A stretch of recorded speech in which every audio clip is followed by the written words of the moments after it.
So that was part of the deal. Is Tyler knew it was just inevitable with all the law enforcement pressure that his picture in the news, the gun on the news. He knew it was inevitable that he would be caught.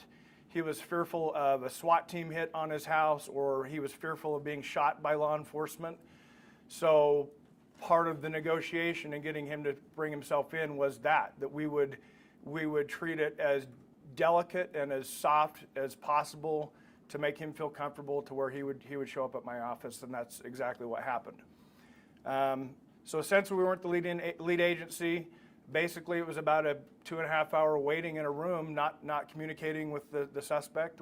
Our job was not to interview, our job was just to get him here.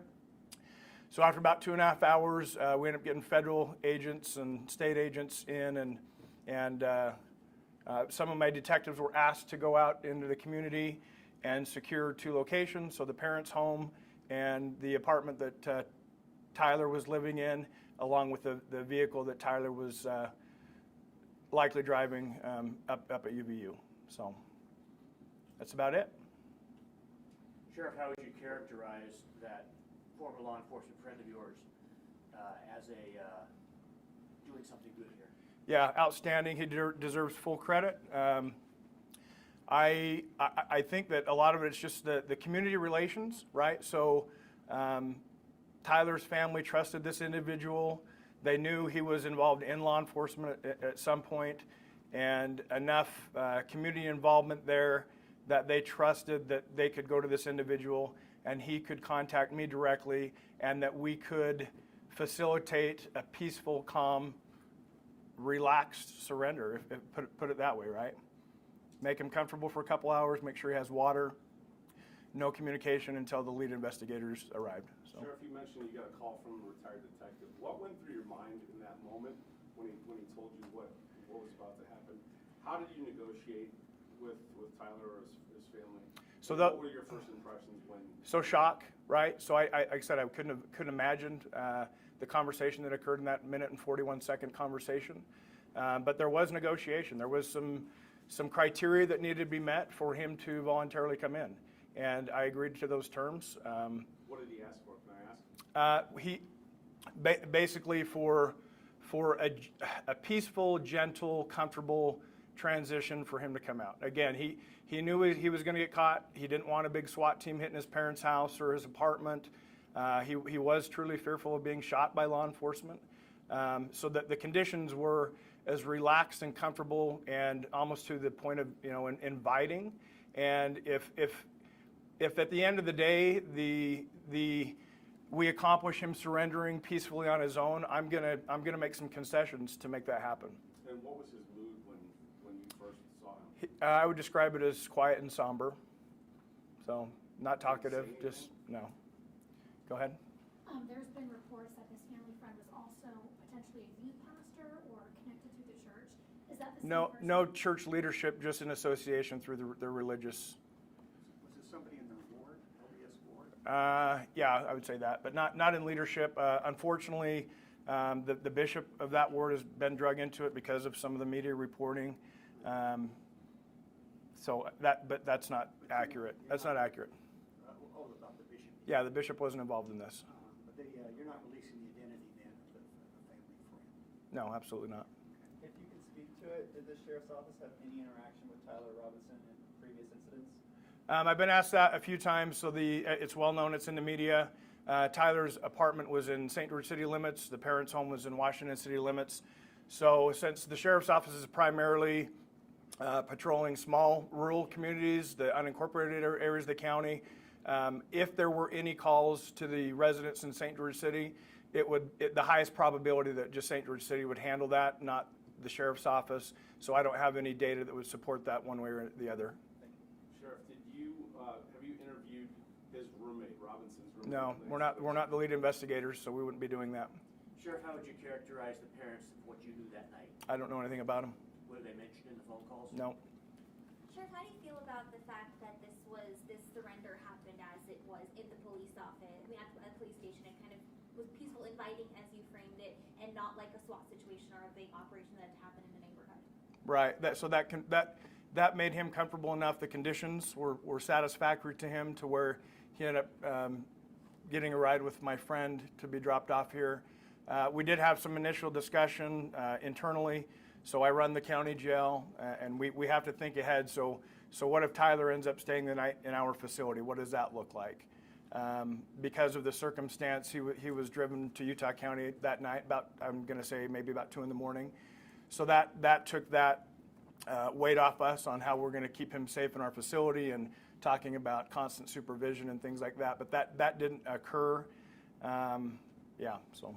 How did you feel about that, having a surrender at the police office versus something else? Well, obviously it was a big deal.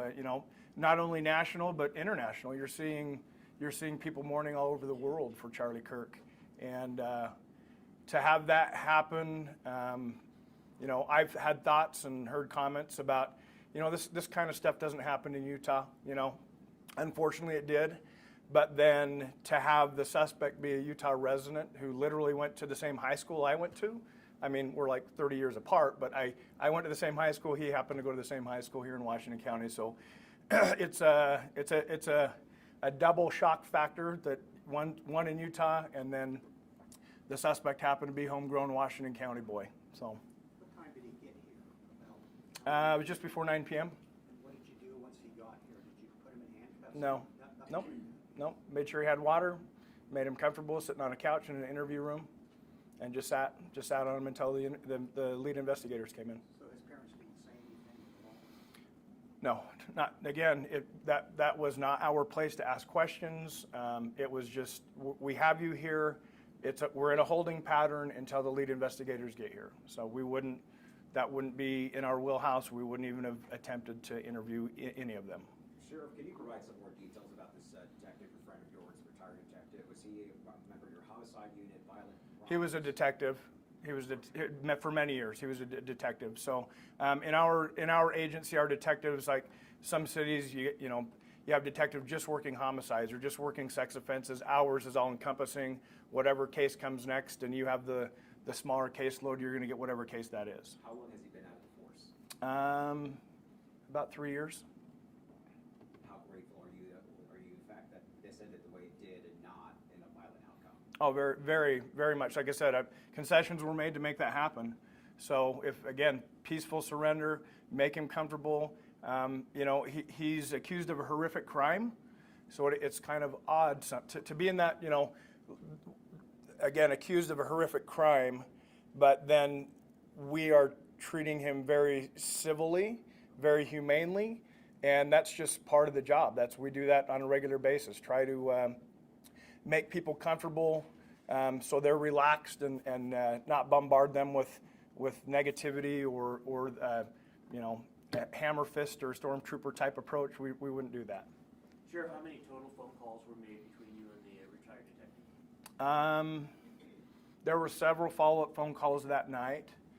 One was between my command staff and my friend, just them letting me know, hey, he is in the building. We have him in an interview room, and there's been several follow-ups since then. Just me checking in on him, and All the way from that first call to say we're here, kind of a phone call. correct. Prior to him turning himself in, did you guys have any clue that maybe he was in the Washington area at all? No, not even a hint. And that was part of the shock factor, right? Is he could have been anywhere. Most people that are involved or accused of things like that, they'd want to get out of the area as soon as possible. So the fact that he came home basically was part of the shock factor, I think. You said he was afraid of being shot. What did he say exactly? How did he express that? Just that. Any concern for? Just that. One of his fears of being shot by the police. Period. That's it. Was That's your friend that said that? Or was that that my friend conveyed that to me through conversation with Tyler's parents. Any concern for the family and the roommate's safety if and when they come back to their home in Washington City or in St. George? Any concerns from No, absolutely. They need to lay low for a long time, unfortunately. So even, I'll throw this out there. I have a second cousin with the last name Robinson. He happens to be an optometrist in town. And his office has been receiving threatening phone calls just because of his last name. So So to put somebody in that kind of burdensome situation when they had nothing to do with it, no relation to the family, just think about how the actual individuals involved in this incident are feeling right now. Are you placing any deputies at their house, outside their house, anything like that? So that's not our area of patrol, so the cities would handle that. If that request came in, but I don't have any insight there. Sheriff, can you describe the handoff that occurred from Tyler Robinson to the authorities that came down from the north? Yeah, they parked in my parking lot.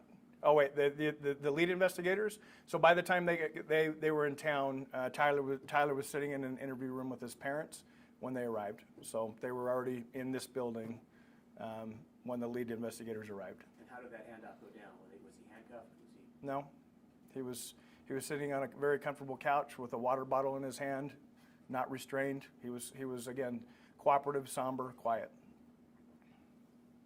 Sheriff, since then, what has this whole ordeal been like for your county and your office? I've all of a sudden received a lot of media requests. So that's what's changed in my world.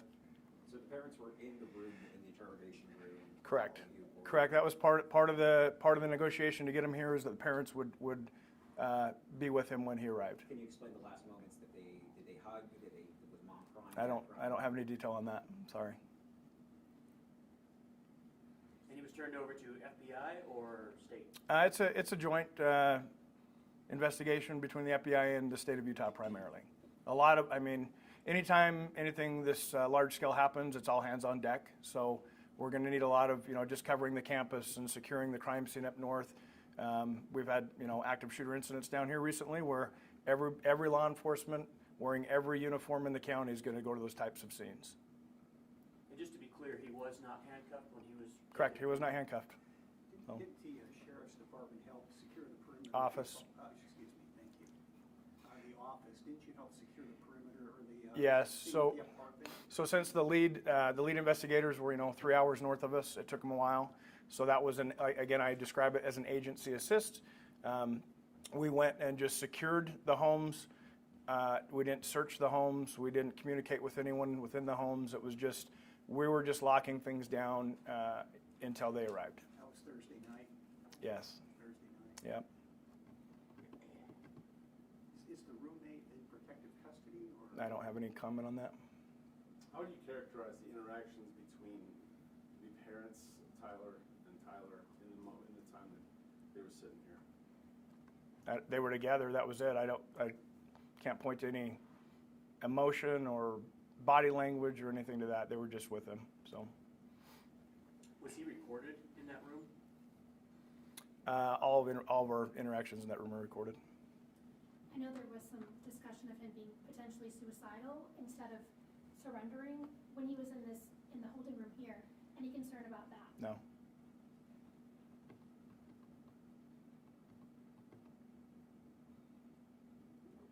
Okay, we can sit here and stare at each other all day, or we can be done. Good? Okay, thank you.